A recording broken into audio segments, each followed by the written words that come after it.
नमस्कार, खास खबर देख रहे हैं आप और बुलेटिन की शुरुआत बड़ी खबर के साथ। खबर ग्वालियर से। ज्योतिरादित्य सिंधिया का बड़ा बयान आया है। भूमाफिया बताने पर पहली बार बोले हैं ज्योतिरादित्य सिंधिया। कांग्रेस के आरोप पर पहली बार ज्योतिरादित्य सिंधिया ने बयान दिया है। आप और हम जानते हैं मेरी संपत्ति 300 साल पुरानी है। सवाल उन लोगों से है जो नए नए महाराजा बने हैं। मैं एक परिवार विशेष में पैदा हुआ, ये मेरी गलती है तो मैं स्वीकार करता हूं। ज्योतिरादित्य सिंधिया कांग्रेस के आरोप पर बोले हैं। दरअसल कांग्रेस अब भूमाफिया बताने लगी है ज्योतिरादित्य सिंधिया को, और इस पर ज्योतिरादित्य ने बड़ा बयान दिया है। और भूमाफिया बताने पर, खुद को भूमाफिया बताने पर पहली बार बोले हैं ज्योतिरादित्य सिंधिया। कांग्रेस के इस आरोप पर ज्योतिरादित्य सिंधिया ने कहा कि आप और हम जानते हैं मेरी संपत्ति 300 साल पुरानी है। सवाल उन लोगों से है जो नए नए महाराजा बने हैं। मैं एक परिवार विशेष में पैदा हुआ, ये मेरी गलती है तो मैं स्वीकार करता हूं।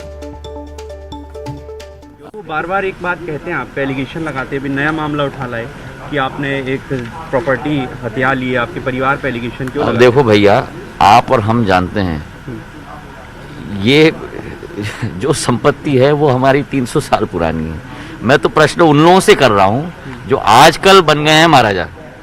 पहले वो जवाब दें। अब मेरी पैदाइश अगर एक घर में हुई है तो अगर वो मेरी गलती है तो मैं स्वीकार करता हूं। तो ज्योतिरादित्य सिंधिया से कांग्रेस के आरोप पर सवाल किया गया था कि आपको अब प्रॉपर्टी हथियाने वाला बताया जा रहा है, और इस पर लगातार कांग्रेस आरोप भी लगा रही है। इस पर बेहद तीखा जवाब ज्योतिरादित्य सिंधिया ने दिया सवाल कांग्रेस पर, और कहा कि सवाल उन लोगों से है जो नए नए महाराजा बने हैं। मेरी संपत्ति 300 साल पुरानी है, ये आप और मैं हम सब जानते हैं। तो खुद को भूमाफिया बताने पर ज्योतिरादित्य सिंधिया ने रिएक्शन दिया है, जवाब दिया है कांग्रेस के इस आरोप पर। उन्होंने कहा कि मेरी संपत्ति 300 साल पुरानी है, और अगर मैं एक परिवार विशेष में पैदा हुआ तो आप इसे कह सकते हैं कि ये मेरी गलती है तो मैं स्वीकार करता हूं। दरअसल कांग्रेस की तरफ से इस तरह के आरोप लगाए जा रहे हैं कि बड़ी संपत्ति हड़पने की कोशिश सिंधिया की तरफ से हुई है, बल्कि हड़प ली गई। और इसी पर आज जब सवाल किया गया ज्योतिरादित्य सिंधिया से, दरअसल वो ग्वालियर चंबल के दौरे पर हैं, सम्मेलनों में हिस्सा ले रहे हैं बीजेपी के, और यहीं पर पत्रकारों ने उनसे सवाल किया था कांग्रेस के आरोप पर। तो ये जवाब ज्योतिरादित्य सिंधिया का कि उनकी जो संपत्ति है वो करीब 300 साल पुरानी है, और सवाल उन लोगों से है जो नए नए महाराजा बने हैं। यह भी कहा ज्योतिरादित्य सिंधिया ने कि मैं एक परिवार विशेष में पैदा हुआ, ये मेरी गलती है तो मैं से स्वीकार करता हूं। तो ज्योतिरादित्य सिंधिया कल से जो ग्वालियर चंबल के दौरे पर हैं, अलग अलग क्षेत्रों में वो जा रहे हैं जहां जहां उपचुनाव होना है। मंडल सम्मेलनों में हिस्सा ले रहे हैं, बीजेपी के कार्यकर्ताओं से मुलाकात कर रहे हैं चुनाव के मद्देनजर, तैयारियों के मद्देनजर। और इसी दौरान ज्योतिरादित्य सिंधिया से कांग्रेस के आरोप के मद्देनजर ये सवाल हुआ था, जिसका जवाब इस अंदाज में आया है। और सवाल उन्होंने एक लिहाज से कहें कि कांग्रेस के उन लोगों पर खड़ा कर दिया है जो हाल ही में जिन्होंने बड़ी संपत्ति अर्जित की है, बड़ी प्रॉपर्टी जिन्होंने बनाई है। सुशील कौशिक हमारे साथ जुड़ गए हैं। सुशील, जवाब ज्योतिरादित्य सिंधिया का बेहद साफगोई के साथ, या ये कहें कि सवाल उठाते हुए जवाब दिया है उन्होंने कांग्रेसियों पर। बिल्कुल प्रशांत, देखिए लगातार विपक्ष यानी कांग्रेस ज्योतिरादित्य सिंधिया पर भूमाफिया होने का आरोप लगाती रही है, और कई कांग्रेस के नेताओं ने उनके खिलाफ हाईकोर्ट में याचिकाएं भी दाखिल की गई है कि सिंधिया ने कई सरकारी जमीन पर संपत्तियों पर कब्जा किया है। लंबे समय बाद आज ज्योतिरादित्य सिंधिया ने बात करते हुए कहा कि ये सब जानते हैं कि ये संपत्तियां 300 साल पुरानी उनकी खुद की और उनके परिवार की, राज परिवार की संपत्तियां हैं। साथ ही सिंधिया ने यह भी कहा कि जो लोग आरोप लगा रहे हैं, मैं तो उनसे ये पूछना चाहता हूं कि जो नए नए महाराज बने हैं वो भी तो बताए कि आखिरकार इतनी संपत्तियां, इतना पैसा कहां से आया। तो साफ तौर पर सिंधिया ने यह कहा कि जो उन पर आरोप लगाए जा रहे हैं वो बेबुनियाद है। उनके पास जो संपत्तियां है वो 300 साल पुरानी उनके परिवार की पैतृक संपत्तियां हैं। इसके अलावा उन्होंने इस बात का भी एक तरह से आरोप मढ़ दिया विपक्ष पर कि जो लोग अभी नए नए महाराज बने उनसे भी तो सवाल जी। किया जाना चाहिए। मैं उनसे सवाल पूछता हूं कि आखिरकार जी। ये संपत्तियां कहाँ की है। तो निश्चित तौर पर सिंधिया ने एक करारा जवाब भी दिया और पहली बार भूमाफिया होने पर सिंधिया ने बयान दिया है। बिल्कुल बिल्कुल, अगर इस लिहाज से देखें सुशील, सिंधिया को निशाना बनाया जा रहा है, तो ऐसे में अब सवाल कांग्रेस के उन नेताओं पर भी स्वाभाविक है उठेंगे जिस अंदाज में सिंधिया ने बयान दिया है, जो वाकई में हाल में बड़े संपत्ति जिन्होंने अर्जित की है, बड़ा पैसा बनाया है और सियासत में वो जुड़े हुए हैं, या फिर सियासत में आने से पहले शायद उनकी संपत्ति या प्रॉपर्टी उतनी नहीं रही होगी। आकलन तो होगा अब। बिल्कुल प्रशांत, देखिए सिंधिया का जो बयान है कहीं ना कहीं उसके दूरगामी राजनीतिक मायने नजर आएंगे और इस पर बयानबाजी भी होगी, क्योंकि सिंधिया पर लगातार निशाना साधा जा रहा था विपक्ष के द्वारा कि सिंधिया और उनके ट्रस्ट ने बेशकीमती सरकारी जमीनों को खुर्द-बुर्द कर बेचा है, सरकारी जमीनों पर कब्जा किया है ट्रस्ट के जरिए। तो इन आरोपों के बाद पहली बार सिंधिया बोले तो कहीं हमारे साथ भूपेंद्र गुप्ता जी जुड़ गए इस वक्त।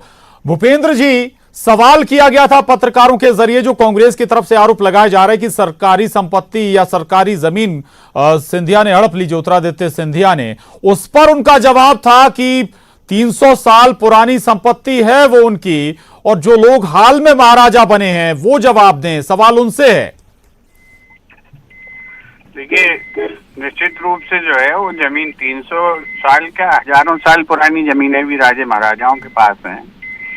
लेकिन जब देश आजाद हुआ जी, तो देश आजाद होने के बाद जो है 1948 में इन संपत्तियों का बंटवारा हुआ, सूची बनी, आभूषण से लेके जो है घर की अलमारी, टेबल, कटलरी से लेके हर चीज की सूची बनी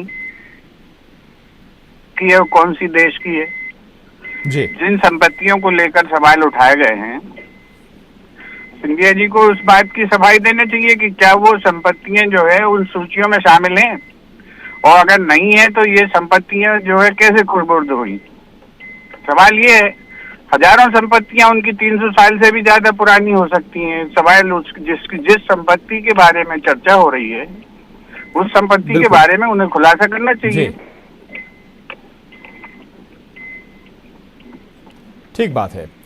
लेकिन एक बात जरूर उठेगी भूपेंद्र जी कि अगर वाकई में कुछ गलत हुआ है, कुछ नियम कानून को धता बताया गया या दरकिनार किया गया, तो 15 साल बीजेपी की सरकार रही, तब सिंधिया कांग्रेस में थे, इसके बाद कांग्रेस की सरकार भी रही 15 महीने।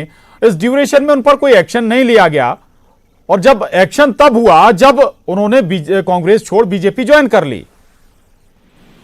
ये बातें जो है बहुत औचित्यपूर्ण नहीं है। गुनाह जब भी सामने आता है तभी से कार्रवाई उस पर होनी चाहिए। आज होलकर स्टेट की जो है सैकड़ों साल बाद जो है सरकार जांच करा रही कि नहीं करा रही है, कसोगी ट्रस्ट की जांच करा रही कि नहीं करा रही है। तो जब जो है जब इंदौर की राज्य संपत्तियों की जांच हो सकती है और ये बीजेपी की सरकार करा रही है, तो ग्वालियर की कराने में क्या हानि है।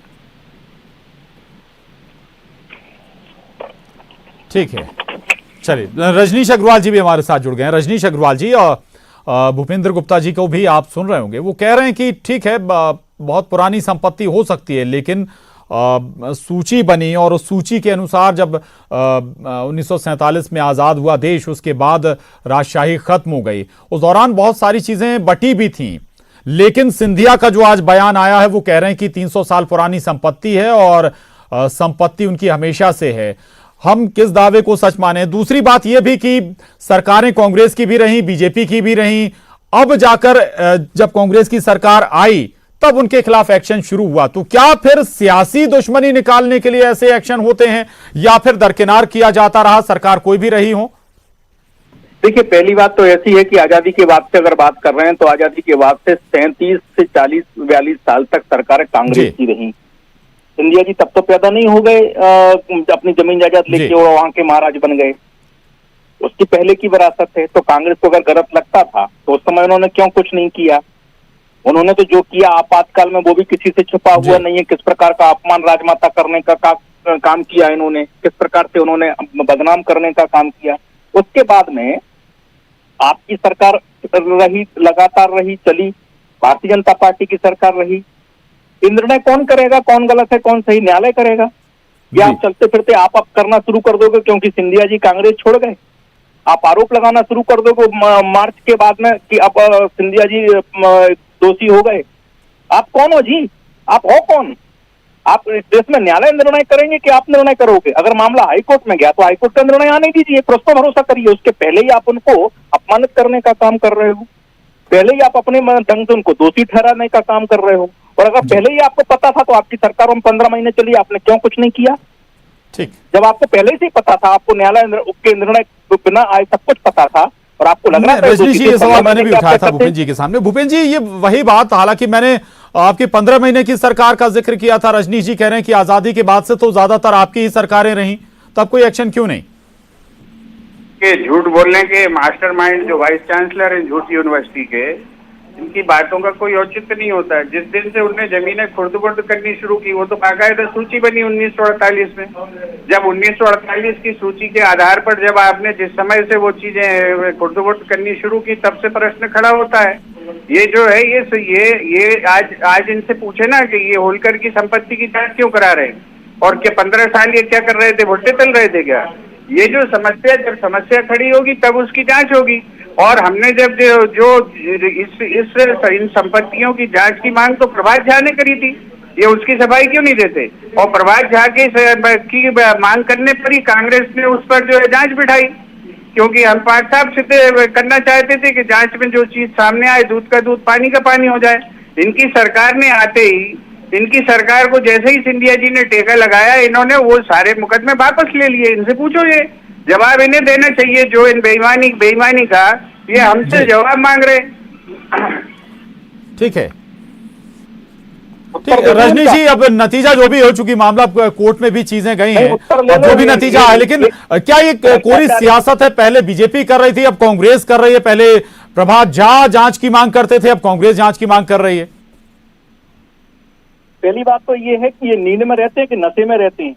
4 महीने में अभी कोई गड़बड़ कर दी सिंधिया जी के परिवार ने, या 15 महीनों में सब साफ स्वच्छ था और आपको कुछ नहीं पता था? 4 महीने में पता चला आपको? पहले भी मामला खारिज, क्या कर रहे थे? पहले भी मामला खारिज। बात सुनो, बीच में मत टोको भैया, भूषण भैया, हाथ जोड़ के निवेदन, बीच में मत टोको, बीच में टप्पर टप्पर मत करो, बीच में टप्पर टप्पर मत करो। प्रभु जानकर, नींद की प्रभु जानकर भगवान ने आप दोनों से अनुरोध है, कृपया ऐसे शब्दों का इस्तेमाल ना करें। भगवान जो सद्बुद्धि दे, जी, भगवान ठीक है, पवन कुमार, इनको समझाओ जरा, इनको समझाओ जरा। बल बुद्धि विद्या बिना। ठीक, माफी चाहूंगा। शुक्रिया भूपेंद्र जी, रजनीश जी, आपका भी बहुत धन्यवाद हमसे बात करने के लिए। तो ज्योतिरादित्य सिंधिया ने आज बयान जरूर दिया, और स्वाभाविक है कि इस पर कुछ सवाल भी उठेंगे। सवाल